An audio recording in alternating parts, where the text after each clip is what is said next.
Today I'm greeting you from a rather unusual place and welcome back to Music History.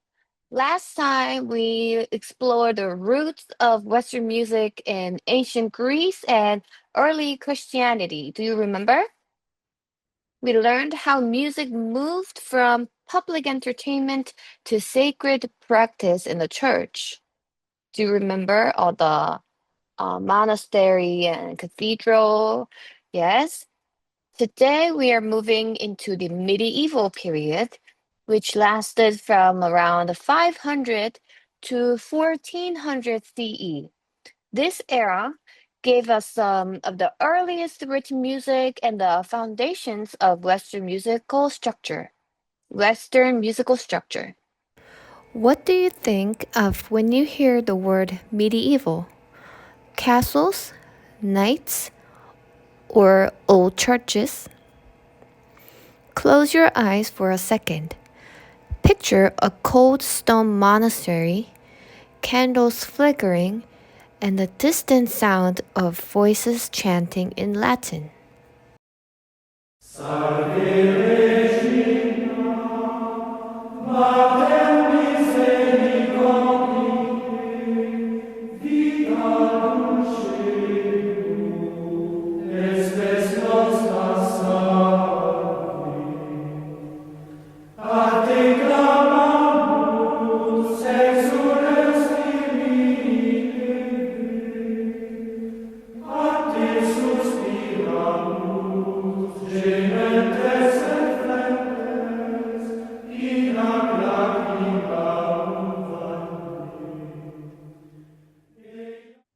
Let's first understand what life was like during the Middle Ages.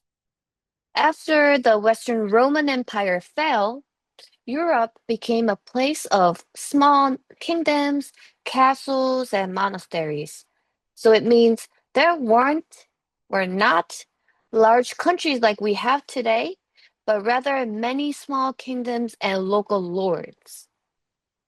And most people were poor farmers, so their life was hard and short. And the Christian church became the most powerful institution. Monasteries were not only religious centers, but also places for education, writing, and music. I have a question for you, one more question. What kind of music would you expect from this time? Loud and flashy or calm and quiet? Let's explore. So, in the early medieval church, music was written for worship, not performance. And the main type was called Gregorian chant. So, what is chant? First, it's monophonic.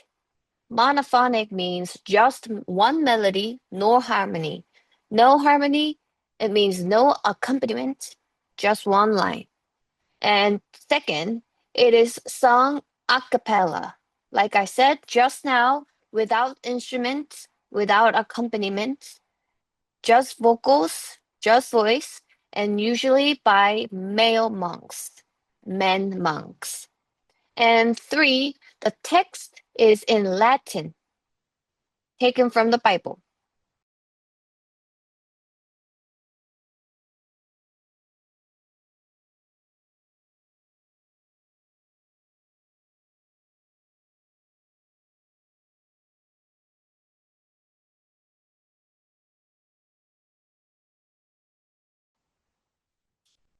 So let's listen to an example, Dies Irae. Dies irae, dies illa, solvet seculum in familia. Testevit cum sibilia. Quantus semper sancturus, quanto iudes est venturus. Ut aspicte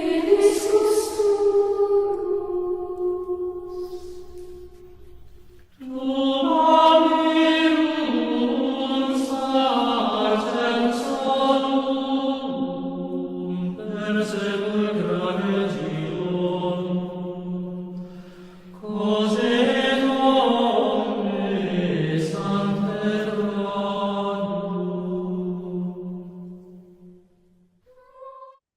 So, what do you notice? Is there a beat or a meter? And how does it make you feel? Calm, serious? This Gregorian chant was named after Pope Gregory I, who didn't write it himself but helped organize and spread it. So, how did people learn these songs? For a long time, chants were passed down by ear and memorized and taught in person. But as the number of chants grew, it became impossible to remember them all. Then what do you need to do? You have to write it down in any form, right? That's when early music notation began.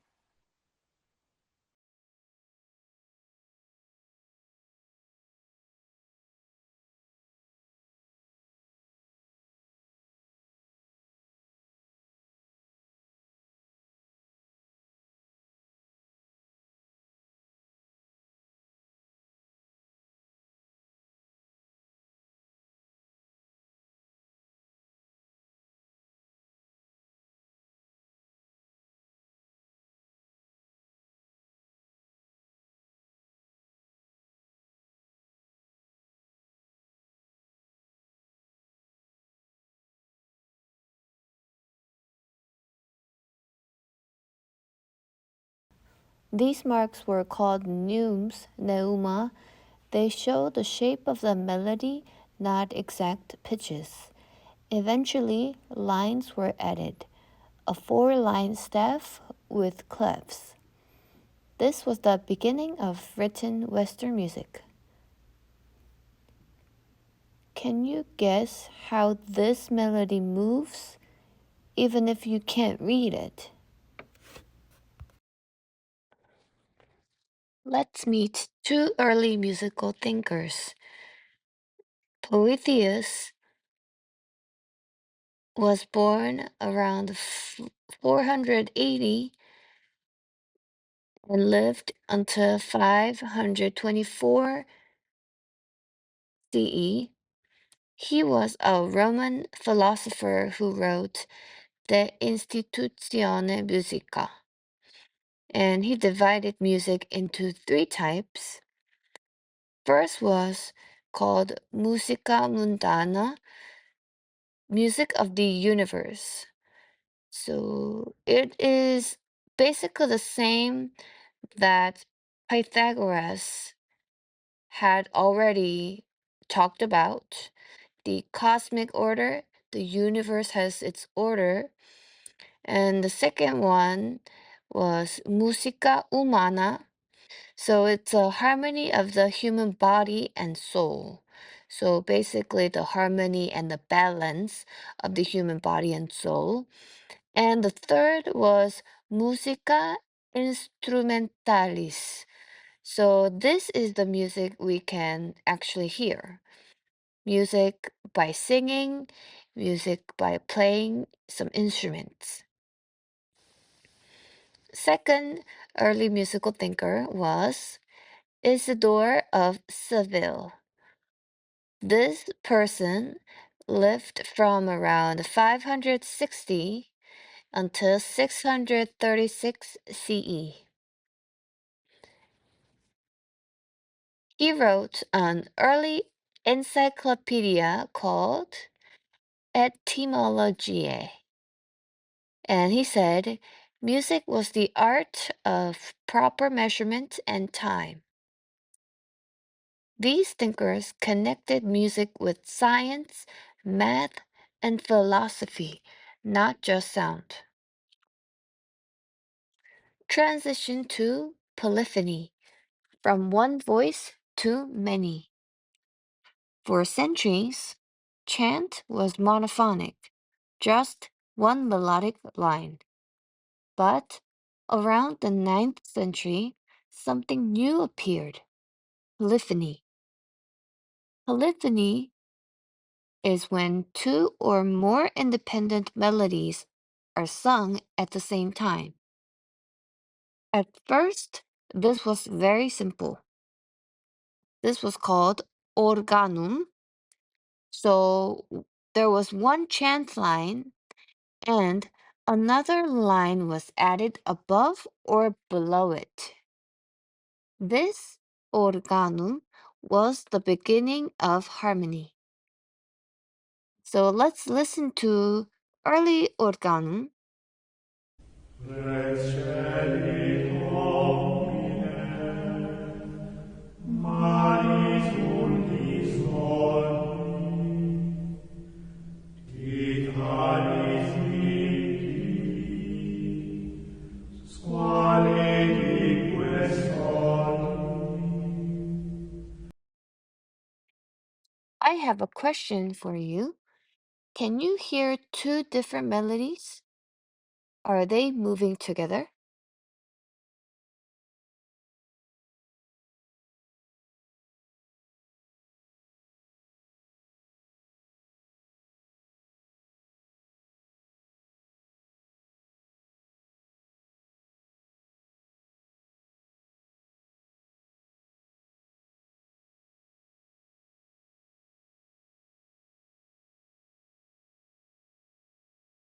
As polyphony developed, musicians began to explore more than just simple parallel motion.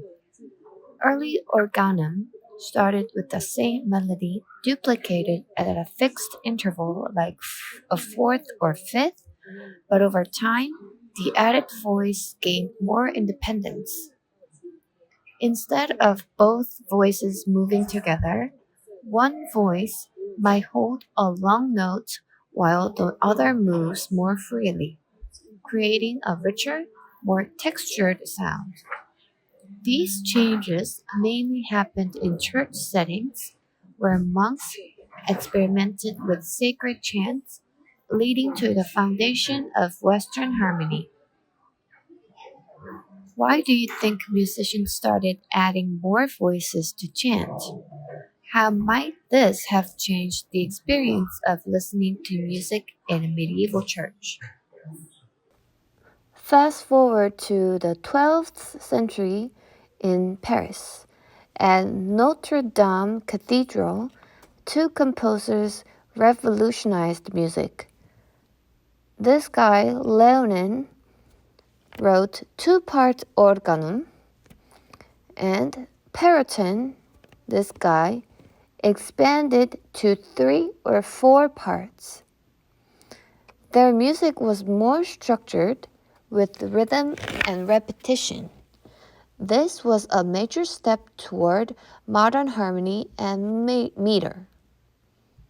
So let's listen to Perotin's Viderunt omnes.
So, do you hear multiple voice parts?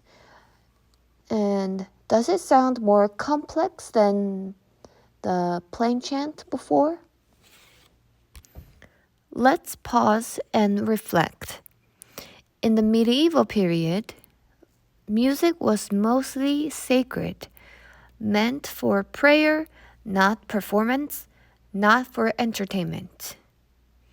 Monks and clergy were the main musicians. Basically, it was religious. And written music began, first with neumes or neumas, and then staff lines.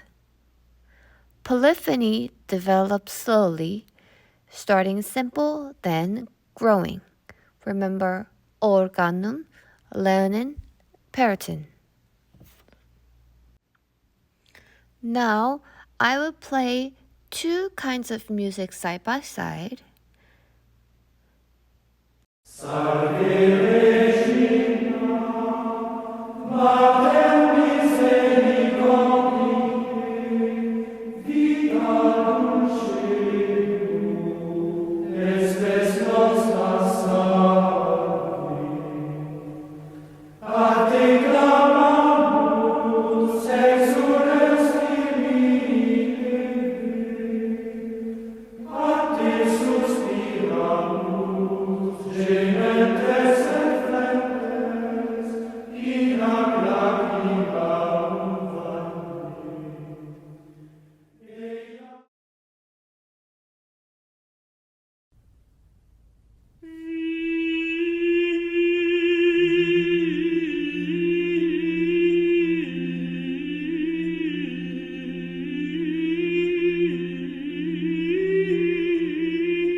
The first is the Gregorian chant, and the second is Viderunt omnes by Periton.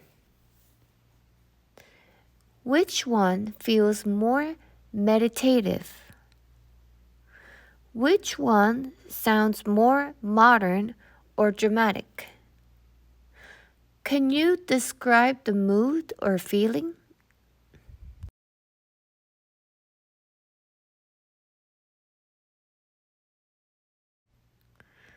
Today, we saw how music in the Middle Ages started simple, one melody, and slowly added voices to create harmony. Next class, we'll divide into the Renaissance, a time of beauty, balance, and rich polyphony. Get ready for vocal music that sounds even more like what we hear today.